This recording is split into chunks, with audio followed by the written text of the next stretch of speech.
Hello, my name is Irma, and I'm going to talk a little bit about some common health needs amongst our aggregate population of the elderly.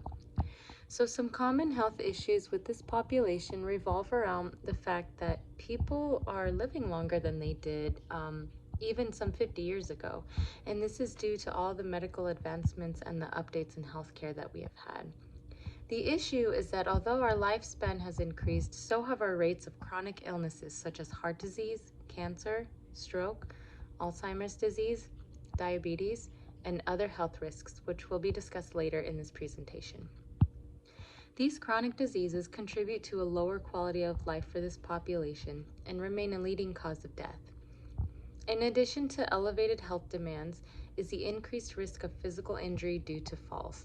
It's been shown that 1 in 3 older adults will have a fall, and this contributes to their overall health risk. According to Healthy People 2020, some emerging issues in the healthcare of the elderly population include person-centered care planning, quality measures of care and monitoring, adequate geriatric training for caregivers to address the specific needs of this group, and maintaining up-to-date data on subpopulations of aging patients, such as those in the LGBT communities. In another article on managing elderly patients in nursing, a big issue discussed was the aging patient's right to autonomy.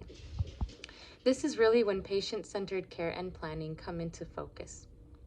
A quote from Chibante et al. 2016 states that the decision-making process in relation to the care for the elderly patient is even more difficult since the elderly, weakened by the disease, becomes more helpless and dependent on the professional. End quote. This is a reminder to address the psychosocial aspects of our patients' health as well as the physical ailments they may be facing in order to provide more holistic care.